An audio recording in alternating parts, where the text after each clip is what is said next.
Hello students, welcome back.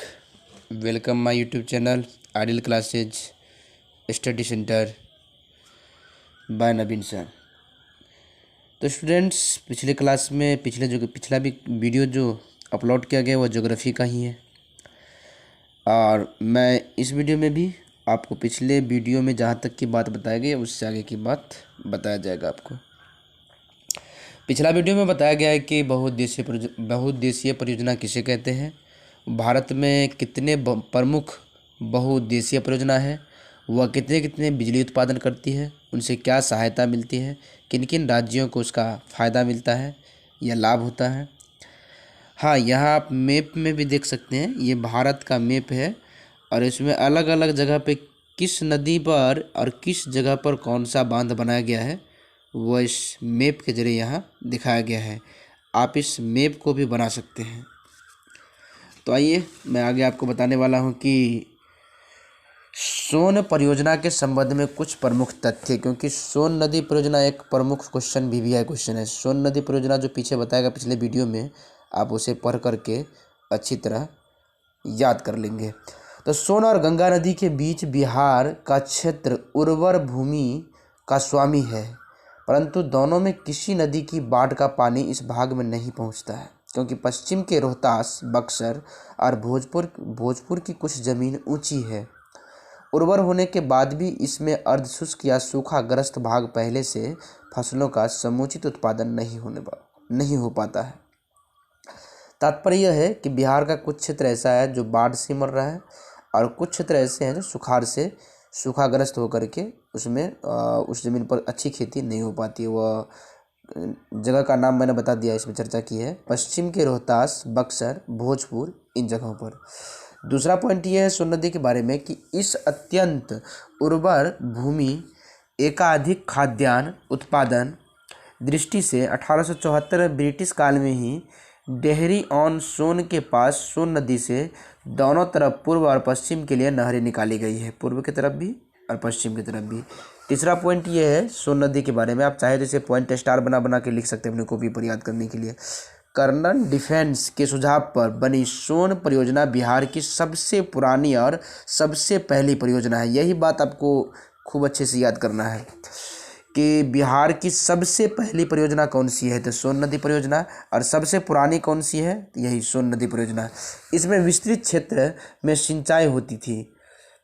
इसी क्षेत्र नहर से प्रेरित होकर 1903 में अमेरिका में सिंचाई तथा स्थलीय जलीय परिवहन के लिए उन्नत नहर प्रणाली का विकास किया गया। मतलब इसी मॉडल को देख करके अमेरिका भी इसका नकल करते हुए अपने यहाँ उतना डेवलप्ड प्रकार के बहुउद्देशीय परियोजना को डेवलप किया।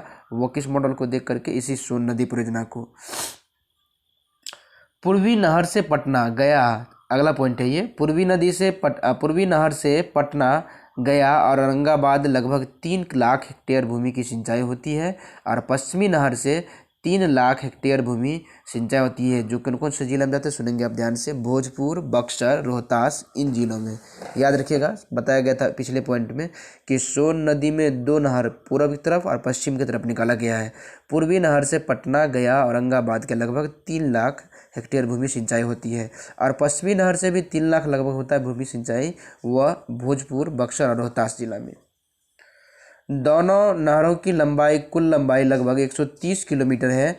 नहरों से सिंचित क्षेत्र को बिहार का चावल का कटोरा कहा जाता है, क्योंकि इस क्षेत्र में उच्च कोटि के चावल का उत्पादन होता है। यहाँ एक बहुत बड़ी क्वेश्चन VVI पॉइंट आ गया है कि नहरों से सिंचित क्षेत्र को बिहार कहते हैं, मतलब जिस बिहार का चावल का कटोरा कहा जाता है, मतलब जिस क्षेत्र में नहर से पानी दे करके बहुत ज़्यादा मात्रा में बिहार में चावल के उत्पादन करते हैं, उस क्षेत्र को चावल का कटोरा कहा जाता है।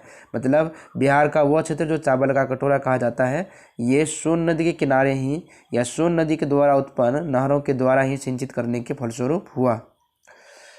तो याद रखें, अगर क्वेश्चन इस तरह से पूछता है कि बिहार में चावल का कटोरा किस क्षेत्र को कहा जाता है, तो सोन नदी का कुछ ऐसे इलाका या क्षेत्र जिसमें नहरों द्वारा सिंचाई करके अधिकतर मात्रा में चावल की उत्पादन की जाती है, इसीलिए इस क्षेत्र को चावल का कटोरा कहा जाता है। अगला पॉइंट है, 1968 में जल विद्युत उत्पादन के लिए इंद्रपुरी बराज बनाया गया था। बिहार के विभाजन के पूर्व इसका नाम कदवन जलाशय था। अगला पॉइंट है सोन नदी के बारे में। पश्चिमी नहर पर डेहरी के पास 6.6 मेगावाट का विद्युत उत्पादक संयंत्र भी है, जो डालमिया नगर के औद्योगिक प्रतिष्ठानों के लिए विद्युत आपूर्ति करता है। अगला पॉइंट है पूर्वी नहर पर बारून नामक स्थान पर 3.3 मेगावाट का विद्युत उत्पादक संयंत्र भी स्थापित है यहाँ।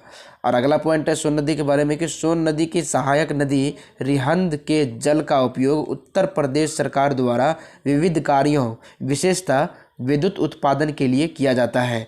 इससे सोन नदी में जल की कुछ कमी भी होती है, जिससे बिहार अधिक लाभ से वंचित हो जाता है। मतलब बिहार की जो एक सोन नदी की जो सहायक नदी है रिहंद, उस जल का इस्तेमाल कौन कर लेता है? उत्तर प्रदेश सरकार, जिसके वजह से सोन नदी में जल की थोड़ी सी कमी होती है, तो यह परियोजना में थोड़ी सी गिरावट कमी आती है। चलिए, इस सहायक नदी रिहंद के बारे में भी एक अलग कहानी है, ये अलग टॉपिक करके लिखेंगे डबल स्टार करके। रिहंद परियोजना क्या है? तो रिहंद सोन की सहायक नदी है, याद रखिएगा, रिहंद नदी सोन की सहायक नदी है। उत्तर प्रदेश में इस पर रिहंद पर 990 मीटर लंबा और 92 मीटर ऊंचा बांध बनाकर कृत्रिम झील का निर्माण किया गया। कृत्रिम झील उस झील को कहते हैं जिससे मानव द्वारा डेवलप किया जाता है। इस झील का नाम गोविंद वल्लभ पंत सागर है। गोविंद वल्लभ पंत सागर है। यह भारत की सबसे बड़ी कृत्रिम झील है, याद रखिएगा। अगर आपसे पूछ ले कि भारत की सबसे बड़ी कृत्रिम झील कौन सी है, तो गोविंद वल्लभ पंत सागर। यह किस नदी पर है? तो रिहंद नदी पर। यह भारत की सबसे बड़ी कृत्रिम झील है। बांध का निर्माण सोन और रिहंद के संगम से 45 किलोमीटर दूरी पर, मिर्जापुर से लगभग 160 किलोमीटर की दूरी पर पिपरी नामक स्थान पर किया गया है। याद रखिएगा, इस परियोजना को कहाँ पर स्थापित की गई है? पिपरी नामक स्थान पर, जो मिर्जापुर से लगभग 10 किलोमीटर आगे है।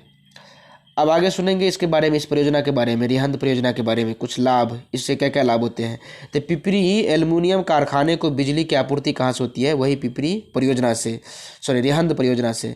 पूर्वी उत्तर प्रदेश के 4000 से भी अधिक नलकूपों को चलाने के लिए, रोशनी के लिए विद्युत की आपूर्ति भी किससे होती है? उसी रिहंद परियोजना से। अगला है पटना और मुगल सराय के बीच रेलगाड़ियों का भी परिचालन किससे होता है? उसी विद्युत रिहंद परियोजना के द्वारा जो विद्युत उत्पादन किया जाता है, उसी के द्वारा। चौथा है चुर्क सीमेंट कारखाना, वाराणसी का डीजल इंजन कारखाना, अनेक छोटे बड़े कारखानों को विद्युत की आपूर्ति एक बड़े क्षेत्र को औद्योगिक क्षेत्र के रूप में विकसित करना। और पांचवा है बाढ़ नियंत्रण, भू संरक्षण और मत्स्य पालन के लिए। मतलब रिहंद परियोजना से इतनी लाभ मिलती है। आइए जानते हैं कि क्या नदी परियोजना हमारे लिए ज़रूरी है, इससे क्या लाभ भी है, क्या इससे हानि भी है। तो हाँ, इससे लाभ भी है, और किसी भी परियोजना के कुछ एडवांटेज होते हैं, कुछ डिसएडवांटेज होते हैं। मतलब कुछ लाभ होती है, कुछ हानियाँ, दुष्परिणाम होता है। लाभ तो आपने देख लिया कि बिजली उत्पादन, बाढ़ नियंत्रण, कुछ इलाकाओं पर जो है अच्छे सिंचाई की व्यवस्था। तो लाभ तो बहुत सारे आप जानते हैं, लाभ हमने से भी लिख सकते हैं। हर एक टॉपिक को पढ़ने के बाद आपको लाभ लिखने का आइडिया आ गया होगा।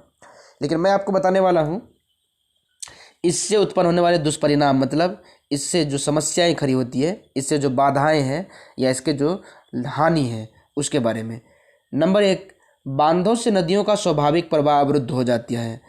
तेज बहाव से कचरा बह जाता है, परंतु धीरे धीरे बहने से ये नदी की पेटी जम जाता है। इससे नदी को बहने में कठिनाई होती है। सही बात है कि जब नदी खुली रूप से बहती है तो क्या होता है, उसमें कोई कचरा, गाद, मिट्टी या किसी प्रकार खरपतवार आते हैं, तो वह सब आसानी से नदी के प्रवाह से निकल जाता है। लेकिन जब ये बांध बनाने के बाद धीरे धीरे इसमें प्रवाह दी जाती है, तो धीरे धीरे इस नदी की मुहाने बंद हो जाती है, और नदी जो है धीरे धीरे वह नदी सूखने, मतलब नदीग्रस्त ये प्रदूषित हो जाता है, और वो खराब हो जाती है। नदी जो है धीरे धीरे बंद होने लगता है। अगला इसका पॉइंट है कि जल जमाव होने से, जल के प्रदूषण से जलीय जीव उसमें मरने लगता है। अगला ये भी दुष्परिणाम है कि बाढ़ का खतरा क्या होता है? बढ़ जाता है। मान लीजिए कि कहीं पर जो है परियोजना चलाया गया, बहुत बड़ी मात्रा में जल स्टोर किया गया है, परियोजना में बहुत बड़ी बैरेज बना करके बहुत काफ़ी जल को एकत्रित किया जाता है। अगर वो गलती से आपका बैरेज या बांध टूट जाता है, तो उसके सामने जितने भी क्षेत्र या इलाके होते हैं, वो बहुत भयंकर बाढ़ की चपेट में आ जाती है, जिससे काफ़ी जानमाल का खतरा होता है। अच्छा, कभी कभी अगला पॉइंट है, अगला हानि, कभी कभी धाराएं कई भागों में बढ़ जाती है। मुख्य धारा में तो जल बहता रहता है, परंतु अलग भाग हुए धीरे सूख जाते हैं। इससे उपस्थित जीव तथा वनस्पतियां नष्ट हो जाती है और पानी भरा रहने के कारण वे एक स्थान से दूसरे स्थान पर जा सकते, परंतु सूखने पर मार्ग भी अवरुद्ध हो जाता है। क्या होता है कि जिस इलाका, ये जब कई इलाकाओं में धार फूट जाते हैं या कई इलाकों से पानी रिस करके बहने लगता है, तो बहुत बड़े क्षेत्र को ये पानी से खराब और क्षतिग्रस्त कर देता है और कई जीव जंतु इसकी चपेट में मर जाते हैं।